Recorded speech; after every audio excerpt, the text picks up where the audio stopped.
Sahana Vavatu Sahanau Bhunaktu Sahaviryam Karavavahai Tejasvinavadhitamastu ma vidvishavahai. Om Shanti Shanti Shanti. Sadashiva Samarambham Shankaracharya Madhyamam Asmadacharya Paryantam Vande Guru Paramparam. Ramo Rajamani Sada Vijayate Ramam Ramesham Bhaje Ramena Bihata Nishacharachamo Ramaya Tasmai Namaha. Ramanasti Parayanam Parataram Ramasya Dasosmyaham Rame Chittalaya Sada Bhavatu Me Bho Rama Mamuddhara Samasta Jana Kalyane Niratam Karunamayam Namami Chinmayam Devam Sadgurum Brahma Vidwaram Sadgurum Brahma Vidwaram Akhandam Satchidanandam Avang Manasagocharam Atmanamakiladharam Ashraye Bhishta Siddhaye Arthatopyadvayanandan Atitadvaita Bhanatah Guruna Radhya Vedanta Saram Vakshe Yathamati. Hari Om. After elaborating the topic of Savikalpa and Nirvikalpa Samadhi, Swamiji now took up the topic of Ashtanga Yoga Sadhanani. There is a mantra in Mundaka Upanishad which says, Pranavo Dhanuhu Sharo Hyatma Brahma Tallaksham Uchyate. Mahavakya, which is represented by Om, Pranavaha Dhanuhu, that is the bow. The arrow kept on that bow is his individual mind. Sharo Hyatma. Atma there means the individual mind which has done Shravanam of Mahavakya. Mahavakya is represented by the bow. Arrow of the mind kept on that bow. Pranavo Dhanuhu Sharo Hyatma Brahma Tallaksham Uchyate. The target which it has to reach is dissolve this individuality and merge with Brahma. Merge with Brahma, know itself to be of the nature of Brahman.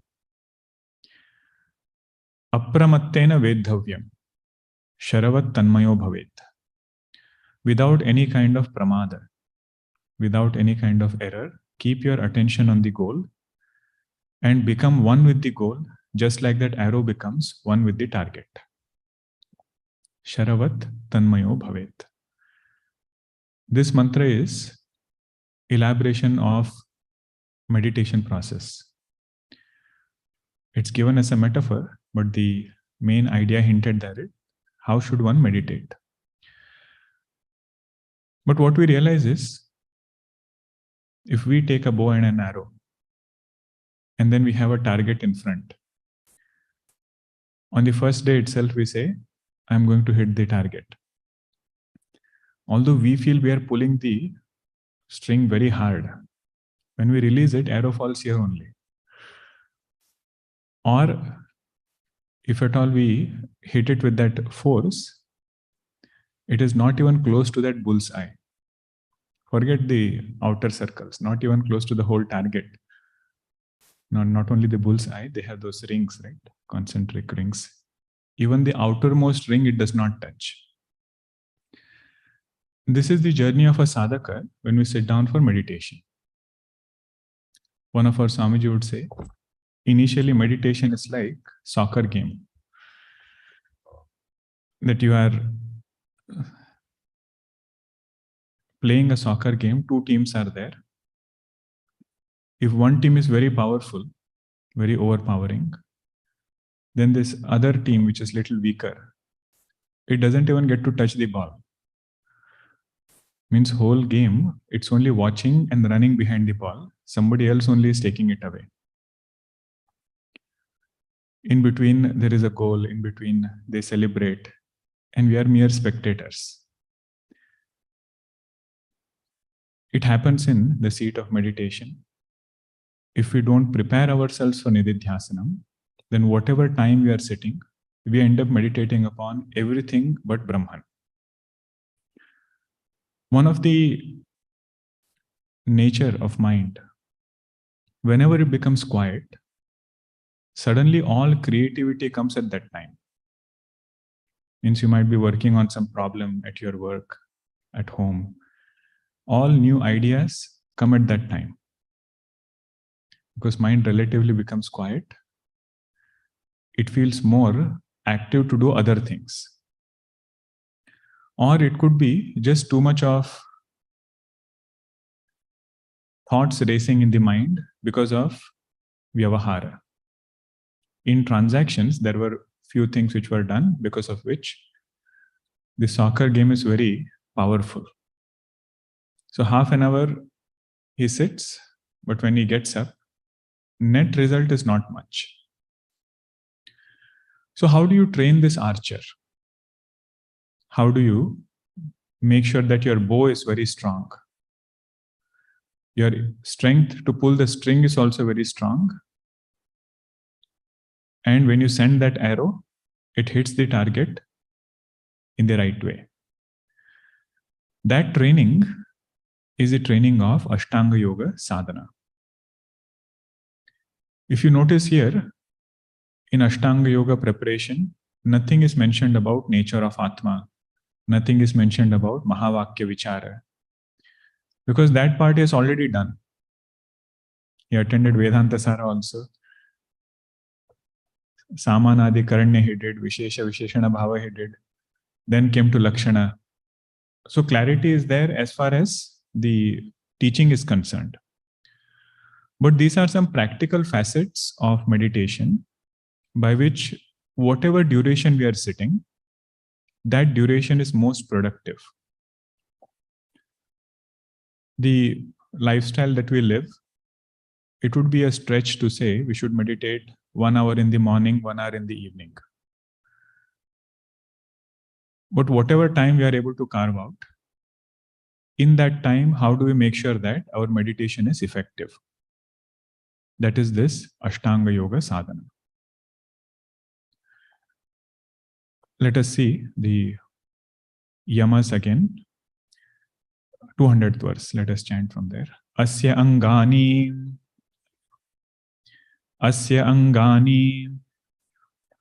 Yama Niyama Asana Pranayama Pratyahara Dharana Dhyana Samadhayah Tatra Ahimsa Satya Asteya Brahmacharya Aparigraha Yamaha Shaucha Santosha Tapaha Swadhyaya Ishvara Pranidhanani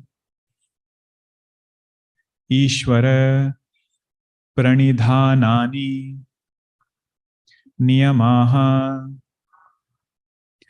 So Yama is that discipline which is practiced while interacting with the world outside, while interacting with people.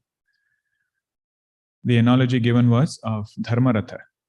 Means the insignia of this meditator is the qualities which are mentioned in Yama. The flag on the chariot. And niyamas are those which are practiced when we are by ourselves, more at a personal level, not necessarily while interacting with the world. So ahimsa is becoming very, very sensitive about others, sensitive about emotions of others. In that, lot of sadhana will happen. Really speaking, sarvatmya bhava will come through this only. Sarvatmya Bhava means what? Seeing the self everywhere. The final result is in knowing that I am that consciousness which is appearing as his whole creation. But before we come to that point, the intermittent step is becoming very, very caring and sensitive about others' emotions. We had seen ahimsa at speech level and also ahimsa through body language. The main point there was reflecting upon areas which can become an obstacle in our meditation. What is not himsa for us will never be a concern when it comes to meditation. But that himsa can enter through different ways. So that was one we had seen. So Patanjali Maharshi, when he elaborates each of these qualities, he also gives the related siddhi which comes through that quality.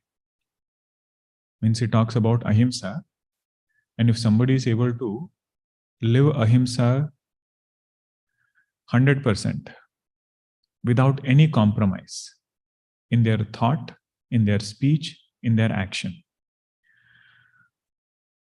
So Patanjali Maharshi writes, the one who is able to do this, around such a yogi, natural enmity is given up. Ahimsa pratisthayam tat sannidhau vairatyagah. Not only the enmity at personal level, enmity even between animals. Two animals which are sworn enemies, predators, that's what they call it. Both of them let go of their natural animosity. This is where Bhagwan Shankaracharya ji saw the cobra giving shelter to a frog. And he said, this place is a place where some Mahatma has done tapasya. Natural enemies, frog and cobra, they are living in harmony. So this is the best place to establish an ashram. So Shrungi Rishi had done tapasya in that place. So Shrungagiri becomes Shrungeri. The first time when Bhagwan Rama goes to Valmiki Rishi's ashram, this is the first thing he sees. That all the animals and the surrounding around Valmiki Rishi's ashram is so peaceful, so calm. So our Patanjali Maharshi says, that is the siddhi which comes through ahimsa. Then Satyam is speaking the truth, being very straightforward about things. Patanjali Maharshi writes, if somebody can do this to the dot, that person's words will become Satya Sankalpa. Meaning whatever that yogi says will come true. That is the siddhi through Satyam, sadhana. Third one was Asteyam. Asteyam means whatever doesn't belong to us, not going after it. Whatever is not given to us, not seeking it. Whatever is not given, not seeking it. And whatever doesn't belong to us, not going after it. Maharaji would tell an anecdote in his own life where he said, be very careful about what you accept, what you take. One person would come to him, wherever his ashram was in Vrindavan, and he said, Maharaji, you are so great. Your guru, Udiya Babaji, he came in my dream. And he said, you should go to Maharaji and offer your salutations, offer your pranams, listen to his teachings and everything. See, they are Mahatmas. Huh? They give their own example just to communicate a point to us. He said, in his own mood, he also accepted. And he said, okay, very good. Udiya Babaji has told you, come. Then after a few days, he came again. And he said, Swamiji, today again, Udiya Babaji came in my dream. And he said, give this 50 rupees to Maharaji. because that is your gratitude that you are offering and so on. So Maharaj said, okay, good, very good.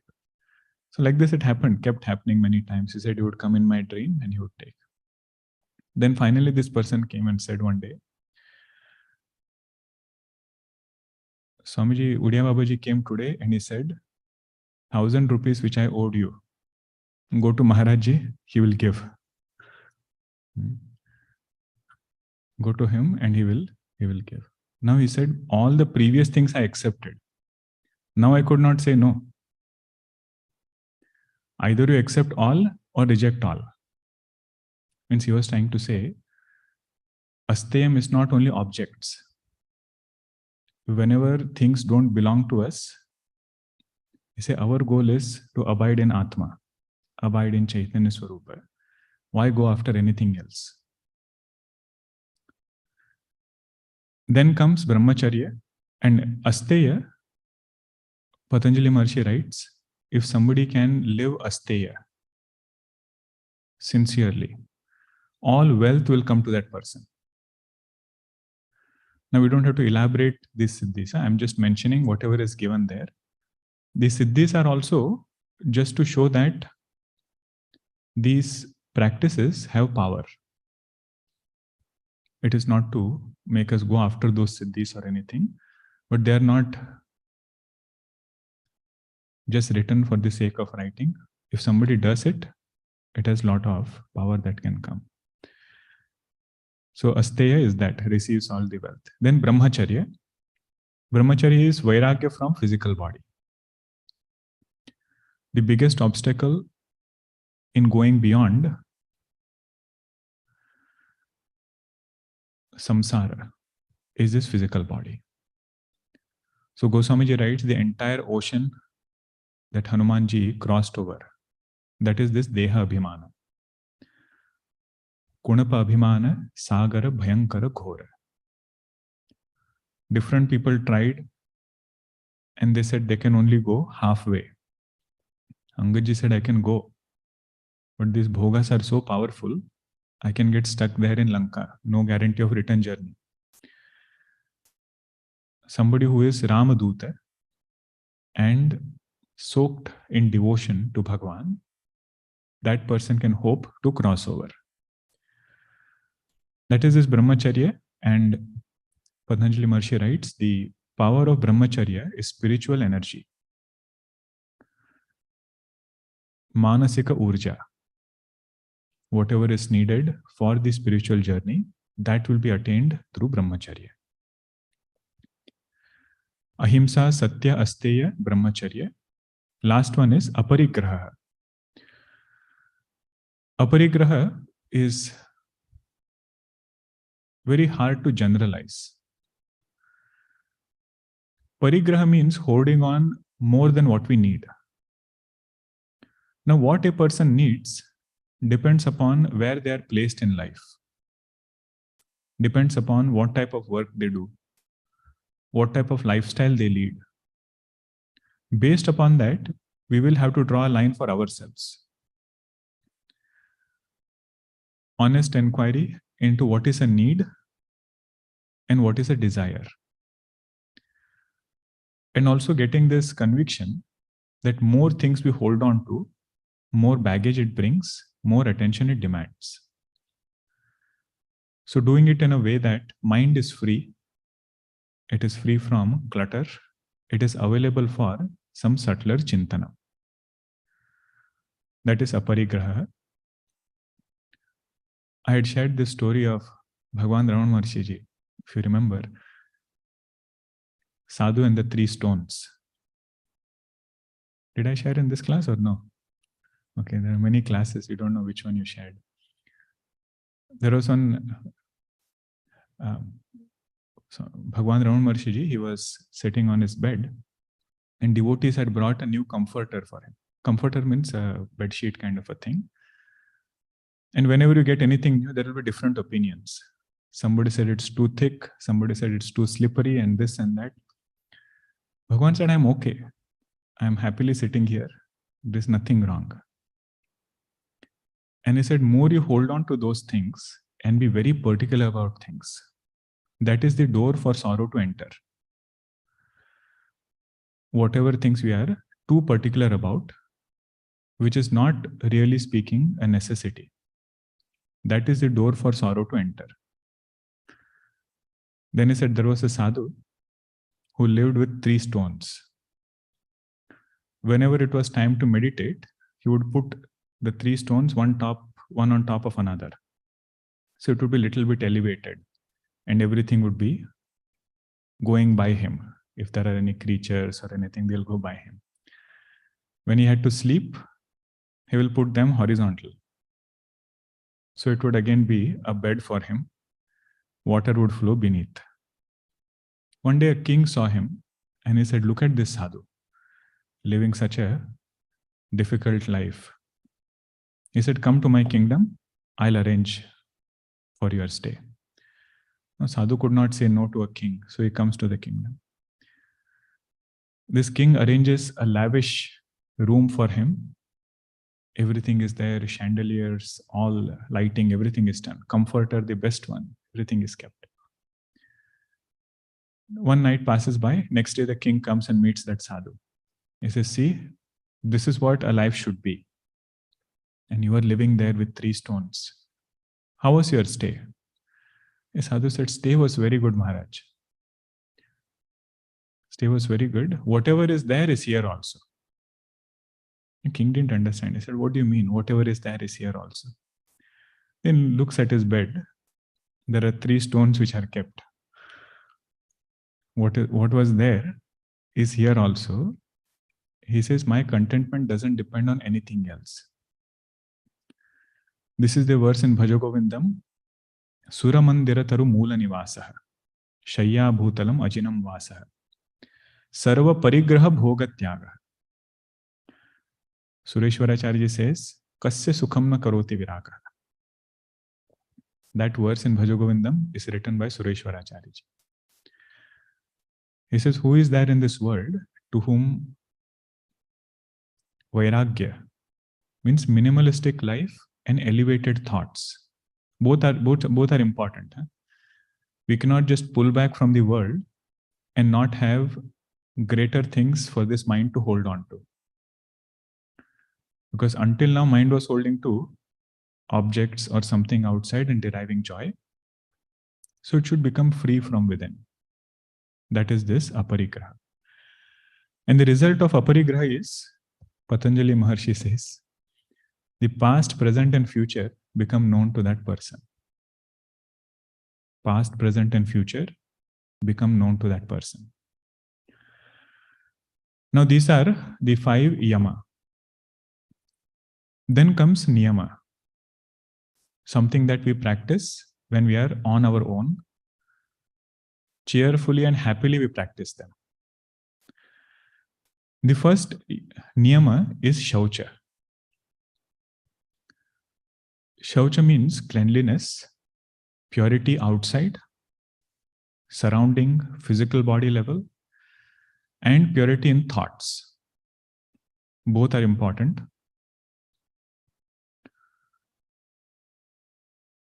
Because the one who lives inside is Paramatma. How careful we are when it comes to Bhagwan's altar. We should be, huh? Things should not be all over. Even when we do our daily puja, after doing the puja, the altar should look beautiful. There should not be things in a way that mind gets disturbed. If you see Mahatmas, when they do puja, it's a sight to watch. Even the way they offer flowers, how that flower goes and sits in the right place. Because that is the sensitivity. That Bhagwan is there, who is sitting here right now. It's not just a vigraha. Once you do pranapratishtha, once you invoke Bhagwan there, Bhagwan is sitting there. And no person will throw anything. He will offer. That is the shaucha part. Doing very, very carefully. Not only in religious acts, but also in every facet of life. In all actions, doing it in a way that it is very neat and very clean. It could be a simple thing like pouring tea into a cup. Are there drops outside? Or is it done in a way that it looks good? See, what is happening here is that sadhaka is becoming more and more alert. That is the main part. We are not trying to get stuck with any practice, not trying to set any rules of how we should pour tea. What is mentioned there is, are we sensitive to this fact that the surrounding should be very clean? All our actions should be very neat and clean. Whenever you stay in Gurukula, there are surprise inspections to your room. Anytime you can get inspected. Now that is one indicator of how clean your mind is or how disciplined your mind is. That alone will reflect in the surrounding outside. Opposite is also true. If mind is disturbed, just try cleaning up the surrounding. That neat and clean surrounding affects the mind. Now this is Shaucham at outside level. Very, direct meaning of it. Another Shaucham is Bhava Shuddhi. Bhava Shuddhi is more at mind level, very, very subtle. Something that becomes very important in Vyavahara. Means it really doesn't depend what Vyavahara we are doing. We'll have different roles to play, different situations to interact with. But what matters more is how pure our intention is. How pure our intention is in and through every Vyavahara. Means, are we able to see Bhagwan while interacting with every person?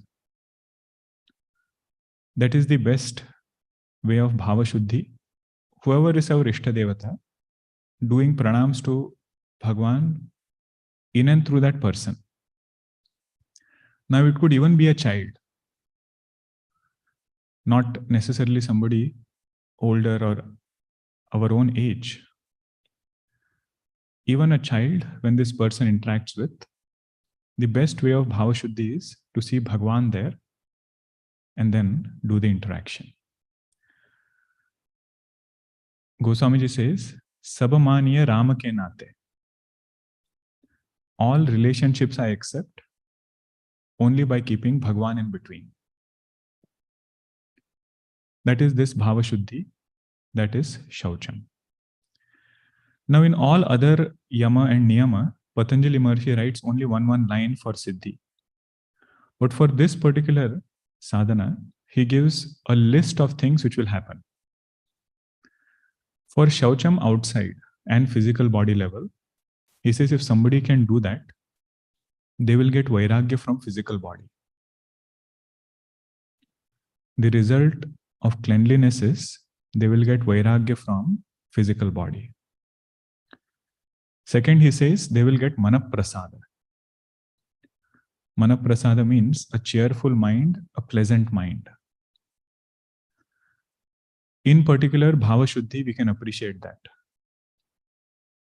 Even if Vyavahara is a lot, Vyavahara is very high, interactions are very high, duties are very high, busy life. But if Bhava Shuddhi is there, Patanjali Maharshi says that person will be having a pleasant mind in spite of all of Vyavahara. This word Bhagwan Shankaracharya uses in another text. He says all these practices are for Manaprasada. And the beauty is, this pleasant mind is coming in and through interactions. Means while we live our daily life, in and through that, this sadhaka is able to accomplish Manaprasada. Third result, he says, of Shaucham is focus. He'll be able to focus better, be more productive. Sometimes we know work which should have taken half an hour, if mind is distracted, same work takes 2 hours. So the result of focus, the siddhi of focus, he says, comes from shaucham. And last one, he says the one who follows the shaucham, external and internal purity, that person becomes fit for Vedanta study. That person becomes fit for Vedanta study. So all this are mentioned in shaucham. Next niyama is santosha. We are now in 202 verse. First one was shaucham. Second is santosha. Santosha literally means contentment. Santosha is contentment. Now contentment, we generally take it with regards to wealth. But it's not only limited to wealth. It is applicable there, but this person is content with life as a whole. Being content with life as a whole means what? Being content with paristhiti as a whole. And within paristhiti means within situation, paristhiti means situation, being content with people and being content with objects. There is one verse which says, if you wear a footwear, the whole world is covered for your feet. Just wearing a footwear means you are protected from thorns in the whole world. You don't have to remove the thorns from the world. In the same way, if somebody's mind is content, that person is saved from all experiences in the world. All pairs of opposites, he can very well go through it, not expecting anything to change outside. Manasicha paritushte ko arthavan ko daridraha. If mind is content, who is rich and who is poor? The first line of the shloka is, who is daridra, ko daridraha, yasya vishala trishna. One who has lot of desires, lot of expectations, he says that person is poor. But if somebody can train their mind to be content, that mind is protected from every experience. Vedanta works at both levels. One is, of course, the Siddhanta part. Another side is to make our mind stronger. Not expecting the blows from the world to become mellower. The blow being the same, experience being the same, the sadhaka's mind can bear that experience in a very different way. The way to do that is this santosha. Swami Vivekananda writes in one place, the first sign of religious life is cheerfulness. And I was intrigued by the word he used. He didn't say spiritual life. He said religious life. I mean, this person is cheerful in spite of different experiences, in spite of different things which are happening in his life. He says that is first sign of religious life. And I was thinking, why did you use the word religious? If you notice, all these facets of Ashtanga Yoga are already packaged within religion. The moment somebody is religious, in whichever way, Ahimsa will come, Satyam will come. No religion will endorse Himsa. No religion will endorse Asatyam.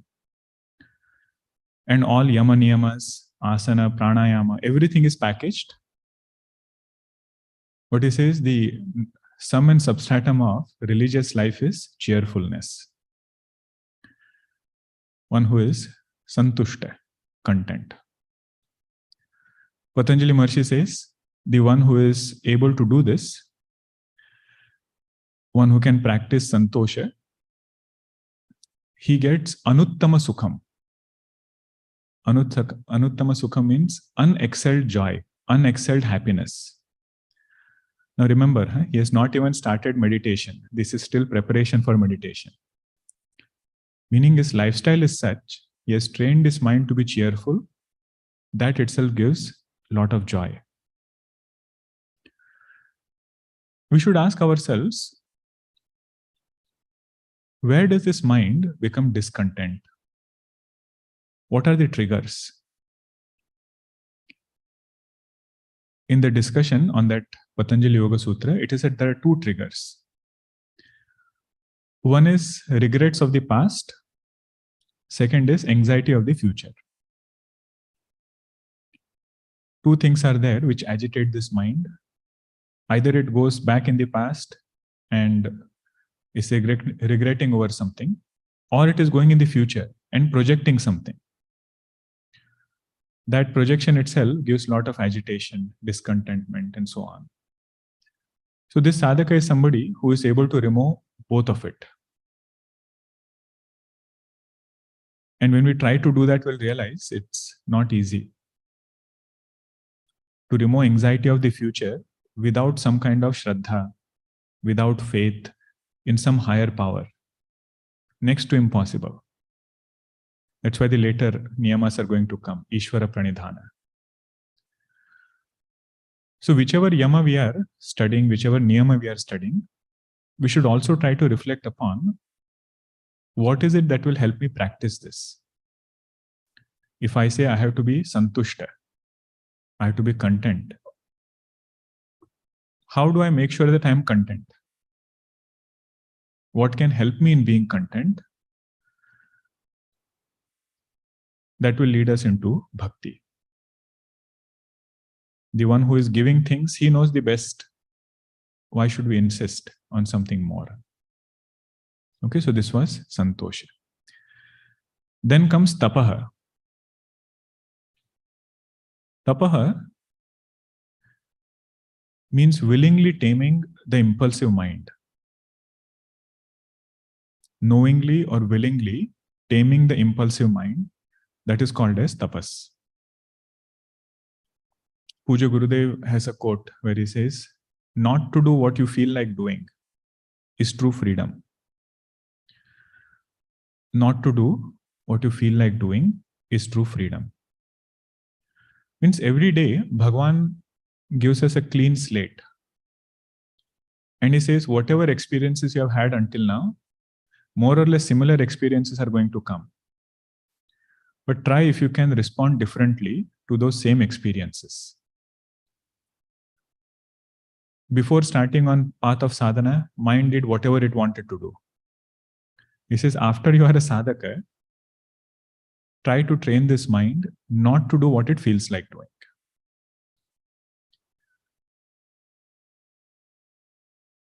To do what it feels like doing, there is no sadhana needed.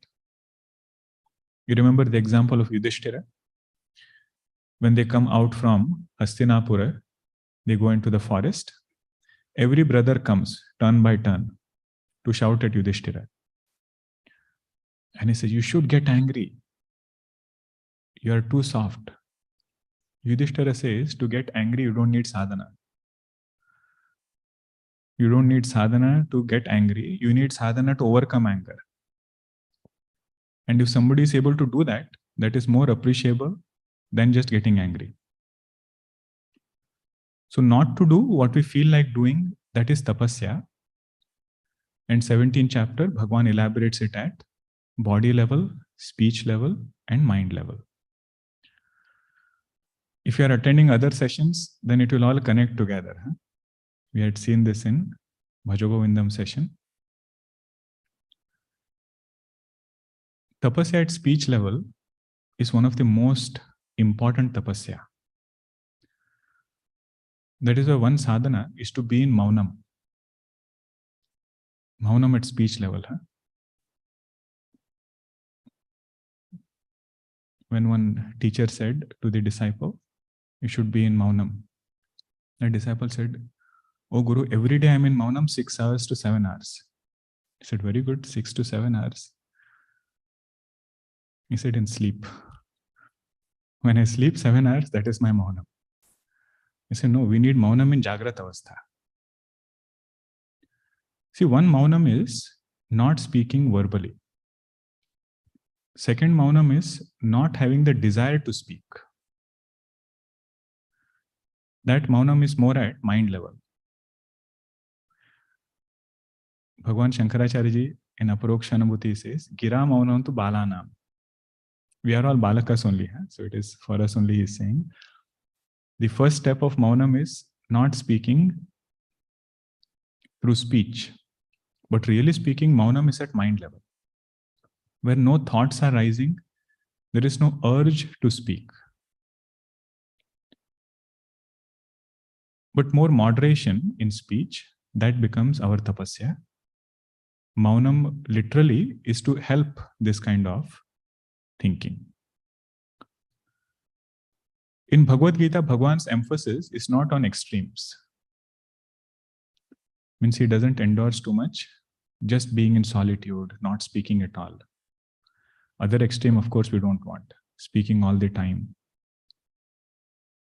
In between is Satyam, Priyam, Hitam, Anudvegakaram. Speaking in such a way that it is non-agitating, it is factual, and it is dear to the other person. So that becomes the tapasya there. But once we catch hold of the definition, then we can train this mind. You know, children, when they are naughty, like small kids in particular, when they run around, throw tantrums, even in Balvihar assemblies sometimes, what does a teacher do or parent do? Just go and stand behind. Just keep watching the child. And you will be surprised how powerful it is. Even if it's a high schooler or somebody else, just observing the child without saying a word, they quieten down. Same thing we have to do with our mind. When mind does things or brings ideas which are against our own convictions, and convictions come through satsang, they come by study of scriptures. Whenever it presents some idea, just keep watching. One Swamiji would say, embarrass the mind. Embarrass the mind. Meaning what? You are a sadhaka. This is what you have brought. And through that, that mind should get tamed. Not to do what it wants to do. Gurudev said, that is true freedom. Not the other way. Brahmacharya, no, this one was tapaha, was the third yama, Shaucha Niyama. Shaucha, Santosha, and Tapaha. 3 are done. Fourth one is Swadhyaya. Swadhyaya is a very packed word. It does not only mean reading a book or studying half an hour in a day. What it means is revolving our life around sadhana. It also includes japa. It also includes our daily prayers. It includes the shravanam that we do. And the time that we spend reflecting by ourselves. The discussions we have, study groups, all that is part of Swadhyaya. There is a Subhashita which says, from teacher we get 1/4 knowledge. 1/4 knowledge comes by discussing with others. 1/4 comes with our own self-reflection. That 1/4 is this, Swadhyaya. Others discussing also, you can take that. So literally speaking, if you take it in a broader sense, it is 3/4 of knowledge. So Swadhyaya will also include Shravanam. It will also include discussion with others. It will also include self-reflection. And other sadhanas, whatever we are doing, either japa, some prayer in the day. That is this Swadhyaya. For tapa, did we discuss what is a Siddhi? Patanjali Maharshiji. Patanjali Maharshiji says, if somebody does tapasya in true spirit, he says their sense organs will become very powerful. Means they'll get abilities which are extraordinary, but there he is speaking more from a yoga tapasya standpoint. Okay, so that is the result written. And for Swadhyaya, he says, he's setting the bar very high. He says, Swadhyaya, if it is done well, that will make them have darshan of their Ishtadevata. Meaning we have to appreciate the other facets also. It is not only study part, it includes the other sadhanas and purifying the mind. Everything is packed in that word, Swadhyaya. Means a lifestyle which revolves around sadhana. Now he might be doing work from 9 to 5. But you ask him, why you are doing it? My altar is Bhagwan only. There is no goal outside of sadhana, no goal outside of spiritual goal. Okay, so this is Swadhyaya. Last one is Ishvara Pranidhana. Ishvara Pranidhana is what we otherwise call as bhakti. If somebody has to meditate, now remember, all these are leading up to that state of meditation. We need to develop the art of taking the baggage on our head and putting it on Bhagwan's feet. Not Bhagwan's head, putting it at Bhagwan's feet. And Guruji had shared a nice anecdote once in one of the online sessions. He had said, there was a king who felt very proud of how he takes care of his subjects and people. He was going with his guru in a disguise, to see how this village is and how people are living. He saw an old lady taking a very heavy basket on her head and walking.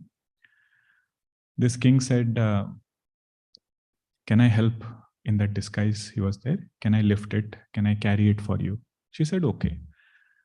Then he carried it on his head, reached to some point, and then gave it back. They went away both. So the king told his guru, see how I helped that lady. The guru said, what great thing have you done?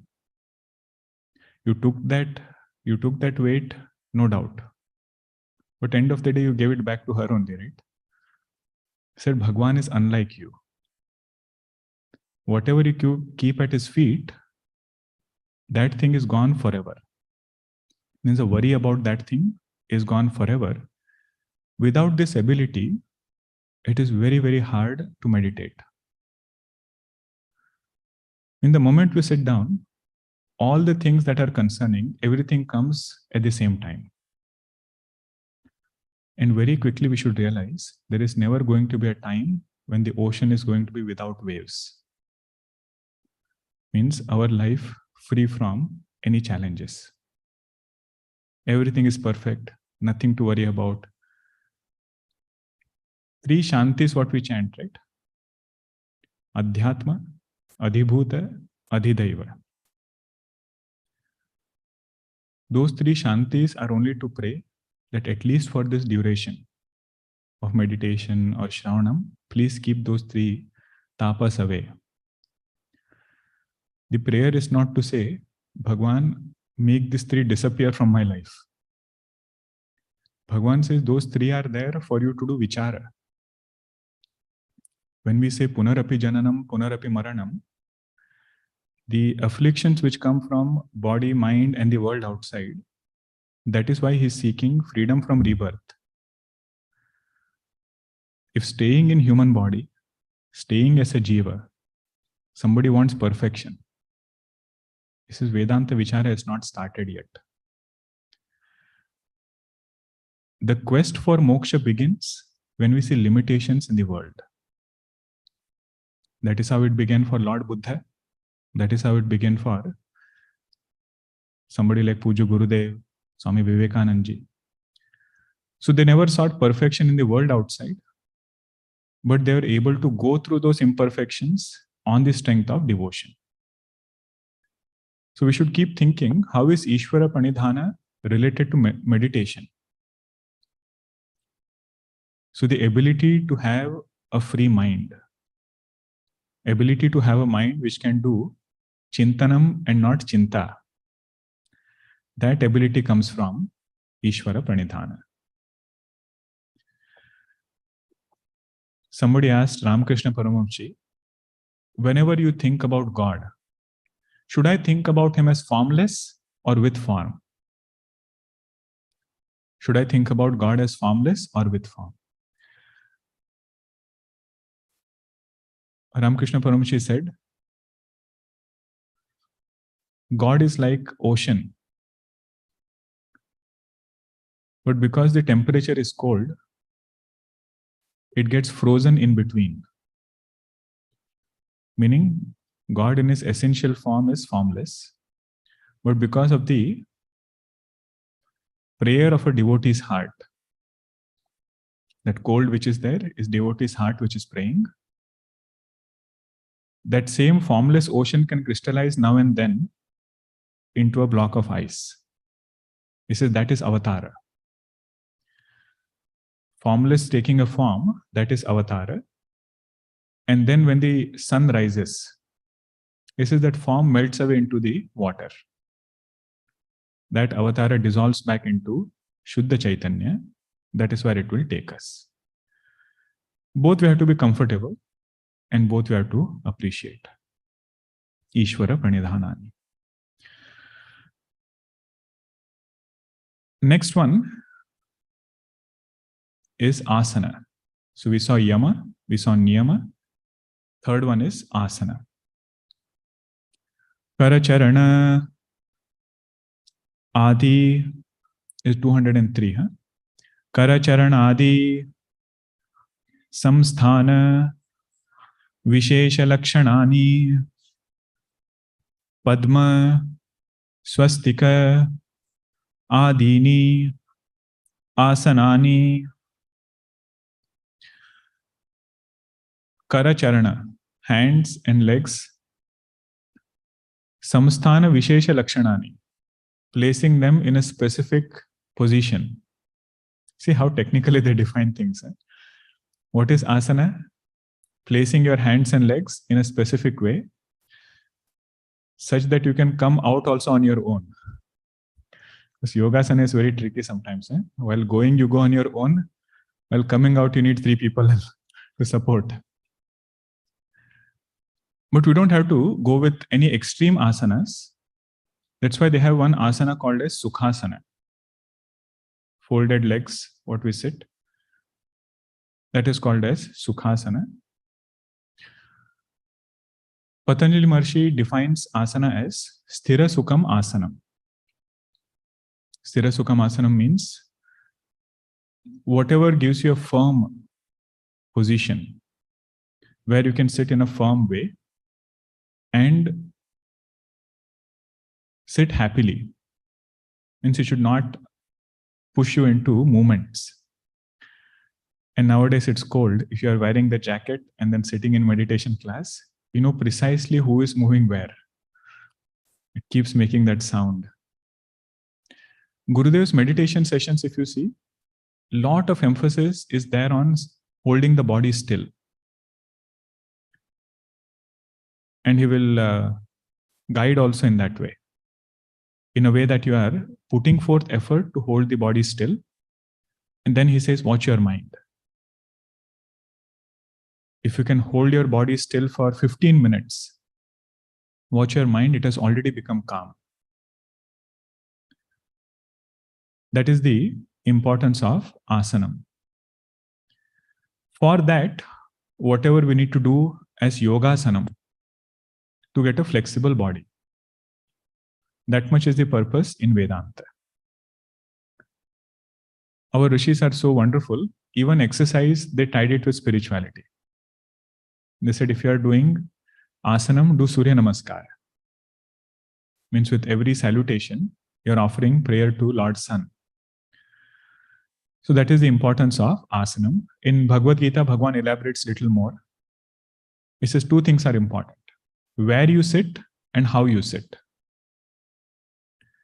So asanam, two things, where you sit and how you sit. Where you sit, he says, don't sit in a very high place.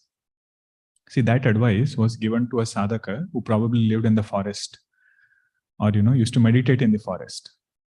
If you're finding a rock to sit, don't take a rock somewhere where your balance is getting thrown off. We don't have that concern, sitting up or sitting down. We sit down or we sit on a chair. And second, he says it should be a clean place. Ideally, if it is possible, the same place. Means one day we should not meditate on the couch, second day on the chair, third day on a recliner, fourth day, puja room. Not in that way. Even the asana that we sit on has positive energy.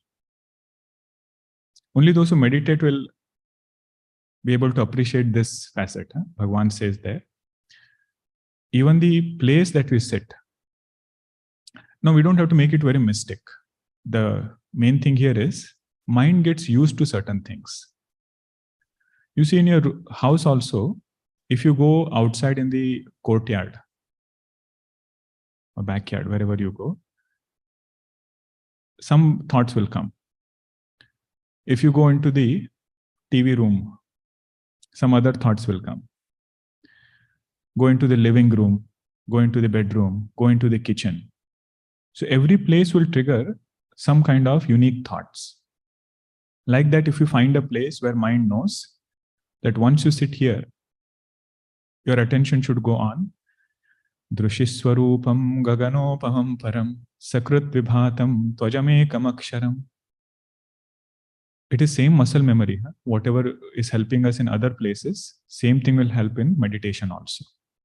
So even that asana, it is said, keep it very, very specific. If you are using for spiritual sadhana, japa, puja, everything, stay to that, stick to that one. So this is where we sit. And how we sit, he says there it is sthira sukham. It should be erect, straight posture. In Gurukula again, to learn meditation, almost 6-month abhyasa is done for asana siddhi. 6 months goes in just sitting quietly without changing your posture for half an hour. Meditation is not even started. What we are practicing is just sitting down in one posture without changing. There also willpower gets tested. We only have to put forth this discipline. Nobody else can do it for us. At half an hour, nothing doing.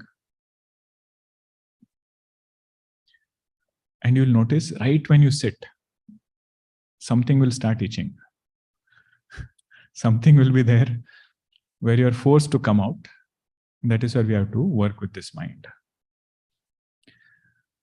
Om Purnamada Purnamidam Purnat Purnamudachyate Purnasya Purnamadaya Purnameva Vashishyate. Om Shanti Shanti Shanti. Harihi Om Shri Gurubhyo Namaha. Harihi Om. I had mentioned that we'll do a recap of Vedanta Saar. And as I was going back, trying to find the topics, I realized it's going to be a very fun activity. Challenging, but a lot of good revision will happen if we are able to do that. Now, I know this is little subtle text compared to any other text that we are studying. Shorter text also. This is longer and there are different ideas. So I have picked 10 ideas from whatever we covered, excluding first chapter, because we already had the quiz on first chapter and all of you are very well versed with first chapter now. 3 main topics. So from second until the end of Vedanta Saar, 10 topics are chosen. When we meet again after winter break, we'll have maybe 1 or 2 sessions. I'll let you know when, where we'll recap the key ideas. So I would like 10 volunteers who can volunteer to summarize. Our Sridharji will share a form. You can put your name down. The topics are also listed there. So you can take a look. What are the topics that we'll end up reflecting upon? And I'll tie the topics together as you summarize. Only 10 minutes you have to speak, and you have whole of December to prepare. Okay. And of course, maybe if needed, we'll have a session with only those who are going to speak. If any more clarity is needed, why are we doing this, how to do it, how to elaborate on your topic, that also will do. So there's plenty of help available. It's not to make it like a test and say how much we know, how much we don't know. That is not the purpose. Purpose is to reflect. Okay. And more we keep doing it, more we'll enjoy. Hari Om, everyone. Hari Om. Please save the link, copy and keep it safely stored. Okay. Hari Om.